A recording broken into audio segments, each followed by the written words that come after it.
First of all, thank you everyone for joining us on this webinar on Appreciology as we look at Appreciology and particularly appreciation and what it can mean for an organization or a culture in an organization. And so I'm joined by Tom Speaks and Maureen Pisanick. Tom, you want to introduce yourself? Yes, thanks. Tom Speaks. Started the Impact Group about 23 years ago with Don Poliak, and we specialize in serving school districts and boards of development and disabilities in cities and communities. We really love helping to get the message out, and appreciation is something we're really passionate about. So we're excited about that today. And Maureen, would you like to introduce yourself? Sure, certainly. My name is Maureen Pisanick. I'm a registered and licensed dietitian. I have been in school nutrition for over 20 years now. First as a food service director at in the state at Chagrin Falls schools, and then Hudson City schools, and then for the last 11 years, I have run a consulting business with the one mission to improve wholesome meals to fuel the healthy lives in the schools we're able to reach. And so we are here in support of all the hard workers that serve lunch and breakfast every day to all of the students in our state and beyond. We've kind of grown. We're in the Midwest, and then some of our clients are now in California even. So Zoom is a fun thing when you can, spread the word and spread the message. Thanks, Maureen. And I'm Phil Herman. I'm a partner at the Impact Group. I joined the Impact Group a little over a year and a half ago. My entire career up until that point was in public education, 26 years, 22 of them as an administrator, and 11 of them as a superintendent. And that's where Maureen and I got to know one another in our time where we got to work together in Hudson. So, Tom, as we jump into this today, can you tell us what is Appreciology?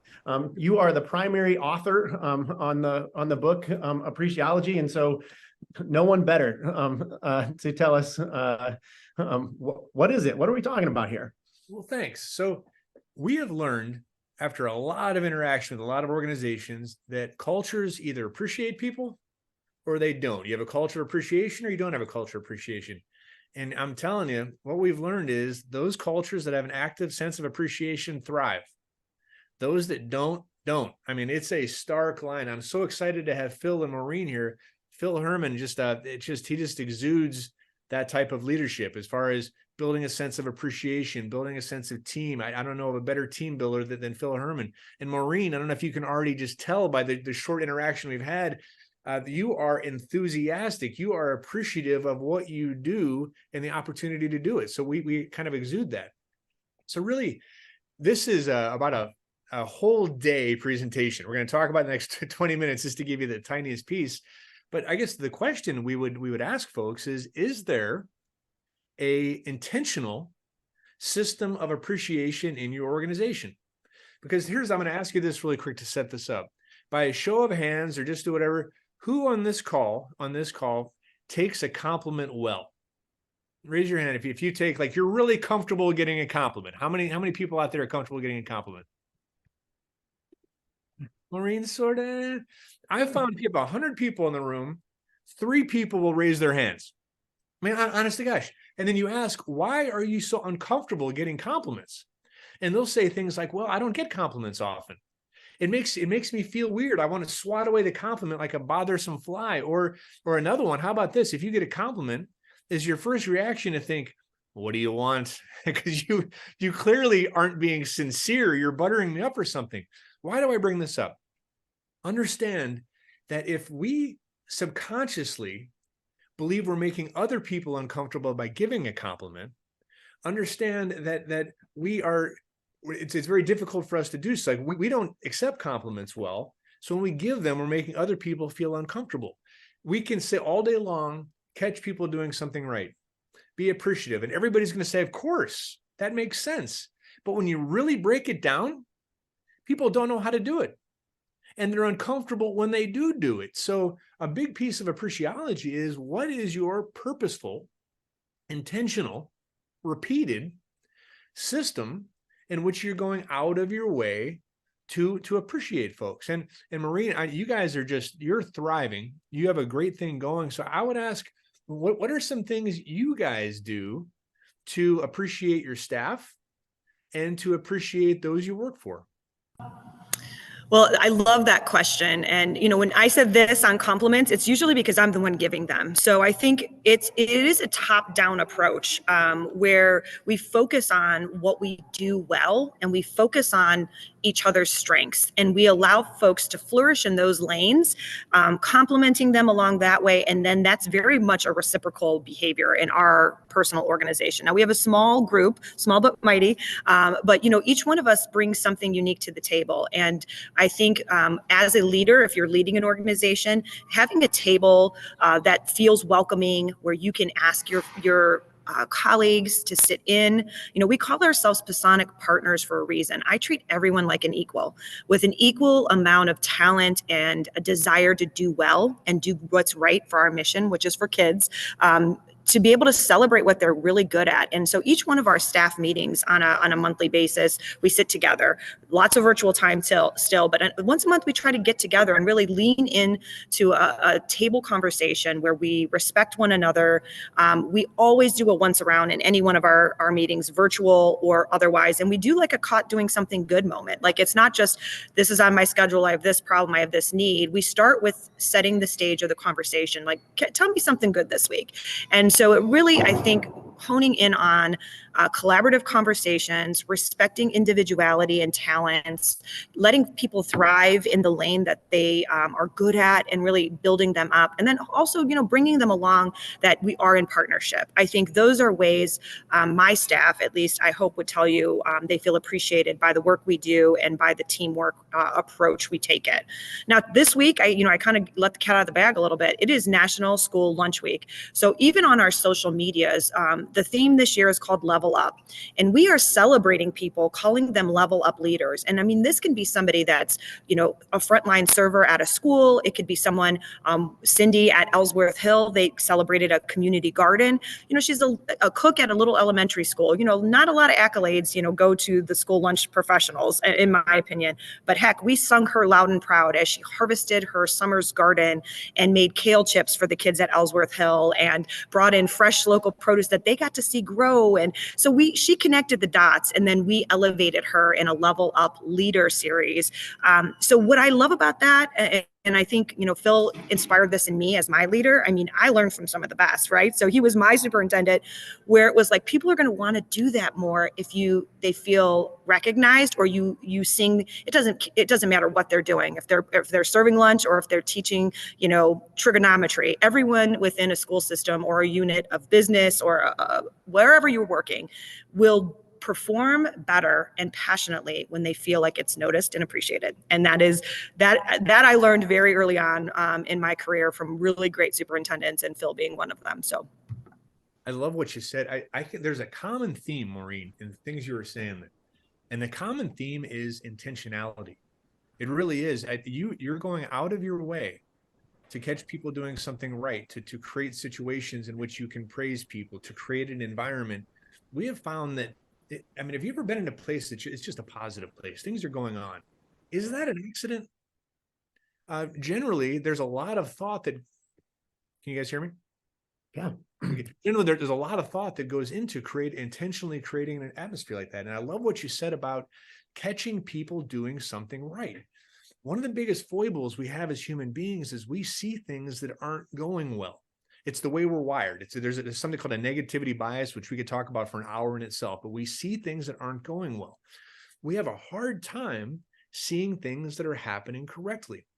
I'm going to tell you a quick story, which I love.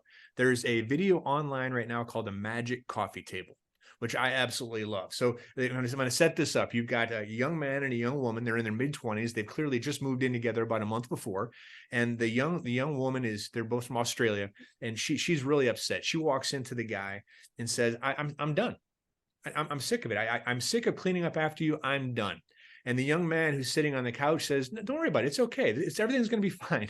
And the lady says, well, how's this going to be fine? He says, well, follow me. They go in the laundry room, and there's a laundry basket. And he says, it's the craziest thing. Ever since you've moved in, if I put any dirty clothes in this laundry basket, they end up folded on my bed a day later. I have no idea how it happens. She says, you're out of your mind. He says, no, there's more. Come follow me. So they go to the living room, and there's a coffee table. And he says, this is a magic coffee table. No matter how much crap I stack on this table, I'll put pizza boxes and tissues. The next morning, it's cleared off. This is a magic coffee table. And the young lady says, you're crazy. The scene shifts. There's the young woman there. And I'm sorry, the young man is still there. The woman is gone, but there's a female and a male police officer. And the young man says, I don't know where she went. She wouldn't have left me. She must have fallen on the magic coffee table. And the female police officer says, you're crazy. The male police officer says, no, I've got the same coffee table. So here's the question is, was that a magic coffee table? I'll say this to staff in the fact that how many magic coffee tables do you have at your place of work? How many? Because the paychecks just pay themselves, right? The place just gets clean, schedules just get made, food just gets ordered. There's all these positive things that are happening. If we don't become aware of those things, it doesn't work. We need to consciously know the good things that are happening and to call them out. As Maureen was saying, she makes a very clear effort to that. So when you're catching people doing something right, I think we often catch the huge heroic stuff, which is great. Catch people those, but as Maureen was saying, they have an individual in a school that just got done doing a community garden and made kale chips. That's pretty stinking neat. Are we calling them out for the things they're doing? Here's the thing. If you do this, there's something called catching people doing something right. And for 10 days, can you catch 10 people doing something right?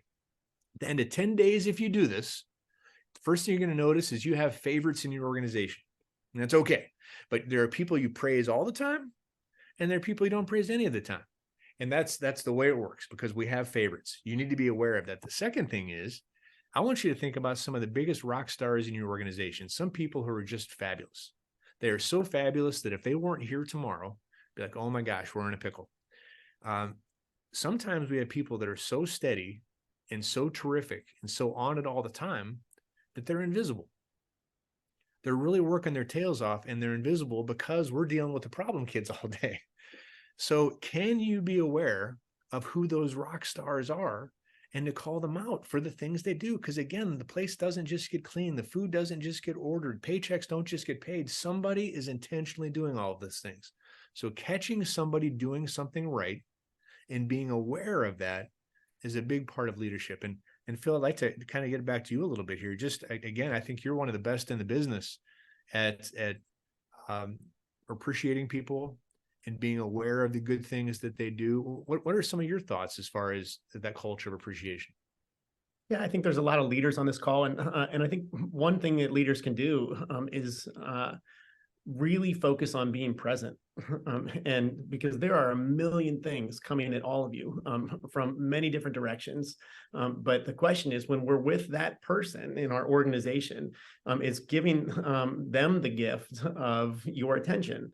And I think that is a huge way that leaders can express appreciation and build a culture of appreciation.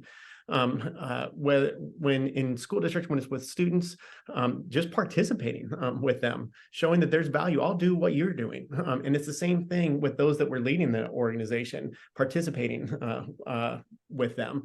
And it doesn't have to be an incredible length of time. But when you're with any individual, are you able to have the presence of mind to stay focused on them, what they're sharing with you, what's going on? And that can be a challenge. Again, we're distracted. There's people walking by. There's people saying hello, but can you zero in to be with that person, and then to ask sincere questions about what's going on in their world, in their work, in their struggles. I think those are all ways of expressing appreciation that don't require they require intentionality, but they don't require anything extra beyond what we're doing on that day, other than to be with that person that you're with. That's something else, because I think when we talk about this sometimes, I appreciate that, because people will go to we have an annual banquet. We have an employee of the month, and those are great things. Keep doing them. But it's the daily things. It's the listening. I mean, Phil, to your point, if you ever had something on your heart that you're trying to communicate to somebody, and as you're talking to them, you can tell in their eyeballs that they're not hearing a word you're saying. They're simply waiting to respond. because they want to give you their piece of advice, or they want to up to your story or whatever, to actually be with somebody who is present and is asking clarifying questions like, tell me more about that. Help me understand where you're coming from. I can see that's important to you. Why is that so important to you? Wow. That's that intentionality that Maureen was talking at the beginning, is how to be intentionally with our staff. What do you do to be intentional with Maureen? So some other ways, because again, you guys have a thriving organization and you believe in what you do. What are some other things you do? Well, two things. Number one, just to nod back to what you and Phil just said, like, I feel like sometimes the people that are our rock stars, we really have to make that in the moment concerted effort to remember to recognize them. We just come to expect and lean on those people. I often refer to my chief operating officer as my right arm and, half of my brain. And like, I can't be functioning on all cylinders if she's not there, because things like taking meeting notes, sending up follow-up emails, making sure things are on the calendar, doing all of that just is part of her she just runs on autopilot, right? But I need to always recognize and tell her that things would not be organized or run as smoothly without your care and attention, even when it's something as simple as just making sure it shows up on the Google Calendar. That's my joke. If it's not on the calendar, it's not happening. Like, I'm in so many different places, and she helps me be who I am by facilitating the operations of our business, and by me just thanking her on a routine basis for showing up every day and being that rock star. I think sometimes in organizations, we just come into kind of lean into those folks, and it just becomes, I would never want her to feel like I was taking that for granted, right? And I have to remind myself of that. So that's just, as you guys were talking, I'm like, I got to continue to do that and even do it more, because you just can't rely on, the people that are always going to show up and work only on those employees that you feel need more attention, because then they feel slighted. Everybody likes a compliment and to feel part of the conversation. For me, I think, Phil hit the nail on the head. I will walk into a cafeteria and sit with kids and eat with them and ask them what they think, all the way up to walking through the line. I say, take a walk on the wild side. Oftentimes I come in the back of the house and I see what's going on back there, but I like to see it the way the kids see it. So is it confusing to them, or is it colorful for them? And it helps me be a better coach and a better supporter. But my favorite thing to do, to be honest with you, and I think, even to this day, some of my clients like Shelly Schoonover at Hudson High School goes, oh gosh, I come in with tennis shoes and a hat. So she knows I'm going to serve a lunch line. She knows I'm going to wash some dishes. She knows I want to see, if she's struggling to get something new on the menu and she feels she doesn't have the staff engagement, I want to help her, but I need to understand and walk a mile in her shoes. And it doesn't matter how far gone I am from being her food service director. I still consult for that district. She knows when I come in and I have my tennies and my hat on, what I am about and that is authentically trying to be empathetic and appreciate the role that you are supporting as that leader, right? So, it's not an ivory tower that I write a menu in my role to say, hey, kids are going to love this menu. I have to sit with the kids. I have to see how many dishes it creates. I have to see, what the back of the house looks like and how the food came in ordered, in order to really show and grow the mission of wholesome meals. I can't just set it and forget it, or write a menu and think, based on my experience, and rest on those laurels. And I think what has kept our business successful is that humility, right? So a lot about being someone who appreciates what you do is to be humble enough to walk in every aspect of that plan and make sure that they understand you care about their day-to-day in order to take it to the level you want. And so that's kind of some of the, in a day in the life of, that's my favorite work day, where I get to go in and sit and eat with kids. And, again, I know that relationships I've built with great leadership and administration, that's what, good superintendents do. They go into classrooms and they moonlight and teach, or, earthworm across the stage, something like that, when they're doing somebody that I know has done that, to like bring spirit and just like humanness. Sometimes people look at us as, too far removed from the everyday. And I think when we're humble enough to be humble leaders that are empathetic and caring and appreciate the work we do, that just models and exudes. And I think that's what I try to do. I aspire to do that every day, but it is about, thinking about it. It's an effort. It's intentionality. You said it. It's very intentional. That was a hypothetical superintendent doing a worm across the stage too. I might know someone, but there might even be a video. I don't know. were so dead on with those things. What's fascinating about that too, I think as leaders, I have a feeling that's the way you're wired. I have a feeling that that's the way you're wired to lead from the front. It's just the way you are.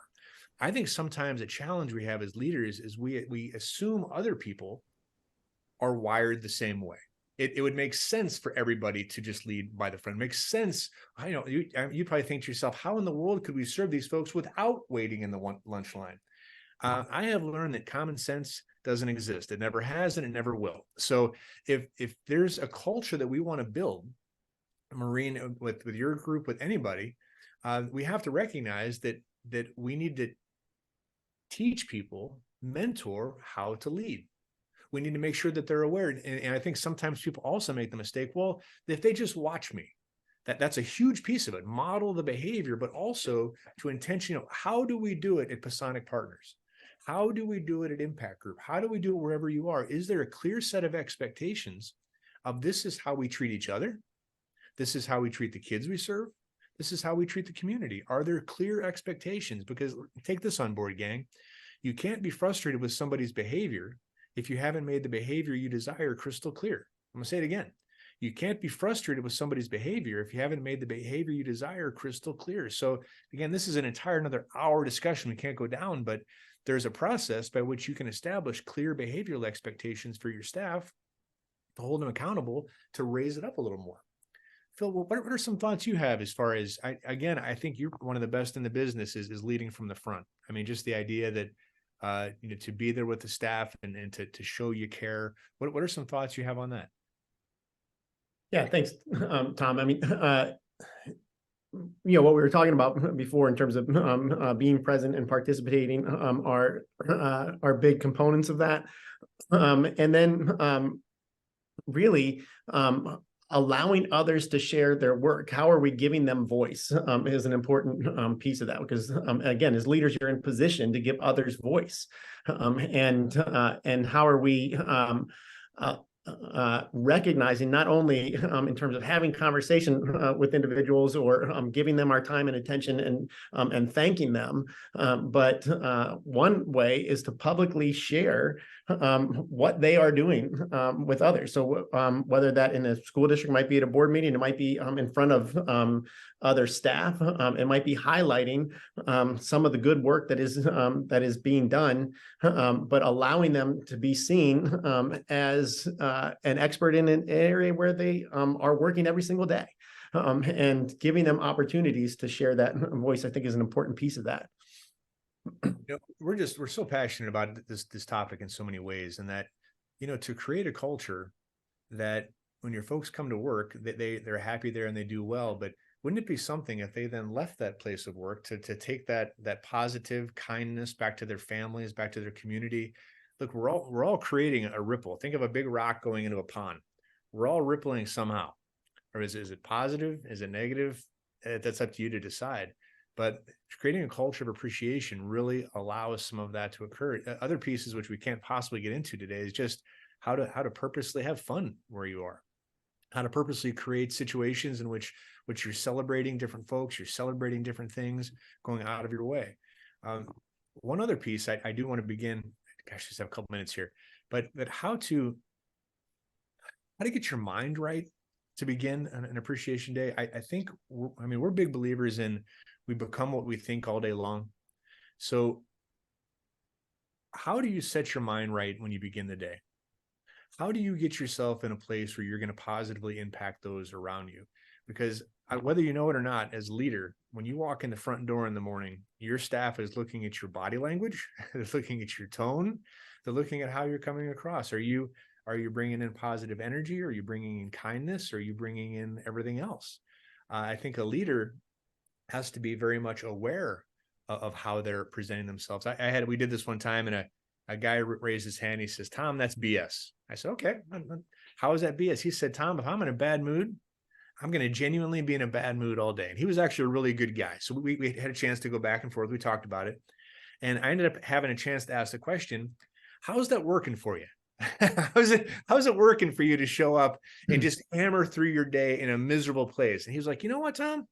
Not so good." Not so good. It seems like when I bring that energy, it is then emulated by others. So a big piece of appreciology, and again, we can't get anywhere near this, but it's just self-awareness, and understand that you're modeling the behavior and you're setting the tone. And then here's where things really get cooking and it gets exciting, is it shouldn't just be leadership emulating this. You want to have a situation where the different aspects of the organization, one of our core values and things we talk about all the time at the Impact Group is we set each other up for success. We believe it with all our hearts. We go out of our way to make sure the next person has what they need to succeed. And the wonderful part is it's an expectation. I think Phil can attest to this. I hear different staff members now talking amongst themselves. Thank you for setting me up for success. I so appreciate the way you set me up for success. When your folks begin to use the language which you're creating for mutual benefit, now you're cooking. But that requires intentionality, that requires repetition, and that requires rewarding them for the things they're doing. And we're just beginning to scrape the surface here ourselves, but we see some good things. Maureen, how about on your side, as far as emulating that behavior? I mean, when you walk into a room anytime, you're just a flood of positivity. How have you found that out to the way it works for you? Well, I think you said two things that resonated with me. First of all, we ran an entire retreat with my staff one summer, and our theme was your vibe attracts your tribe. So it was like, bring up the level of energy, bring up the level of creativity. And we had t-shirts and coffee mugs, and we laugh about that. Everybody's like, we need a good vibe meeting. Everybody bring your coffee mug. So it is, I think, setting a internal mission statement and living and breathing it in every aspect of what you're trying to achieve as an organization. And I love the idea that we can fall back on that. It doesn't mean every day is perfect and rosy. There are times we have tough conversations and we have problems to work out. But when we get back to that spirit of hope and optimism, even on our hardest days, our vibe tries to hold each other together. So we support one another and we hold up one another.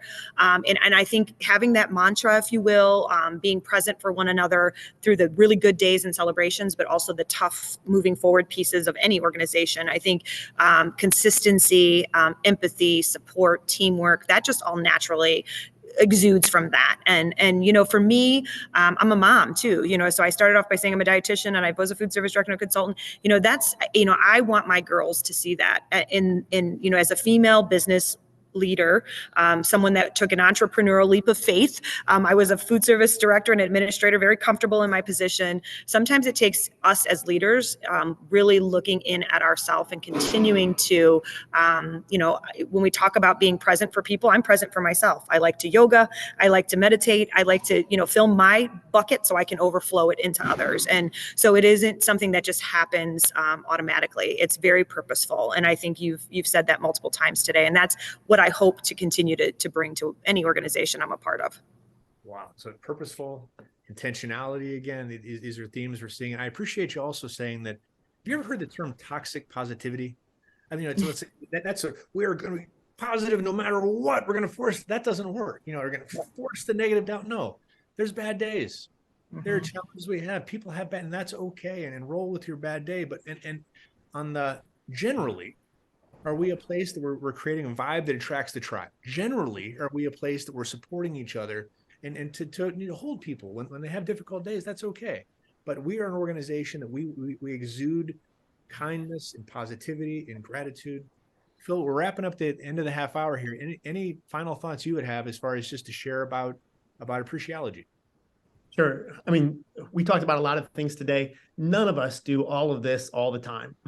We don't. But I hope that what you heard from us is that by being intentional, it makes a significant difference for yourself and for those around you when you're intentional, by striving to express appreciation. And there's many strategies we didn't get into today. If anyone wants to talk with us about what those strategies are, we'd be glad to talk with you further about some of those individual strategies. If you're just saying, where do I start? We'd be glad to talk about that. And Tom talked earlier about how you set yourself up for thinking that way. Start with gratitude. Things that you are grateful for positions your mind to express that to other people. And so just think about your own life. Just write down 3 things you're grateful for. Try do that 10 days in a row. If you're able to do that, you will actually shift your mind to be looking for the positive things or the things that you're grateful for in your life. And then you're in a better position to share that with others.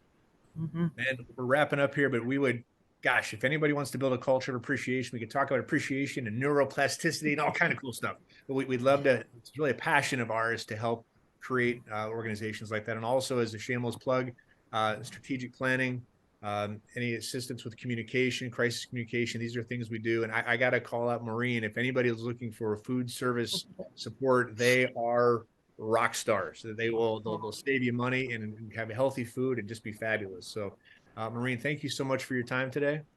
Absolutely. Thank you guys so much. I used Impact Group for our own back to school training. You know, you guys did an awesome job in opening our training and then also doing videos for food service, the unsung heroes. So, you know, I appreciate you all for propping me up to be successful. And I love that idea, like helping people be successful, I think is a true mission that you all live. And I felt it as not only, you know, someone that knows Phil, but a client of Impact Group when you guys helped us with our meeting. So we thank you. We thank you for your time today.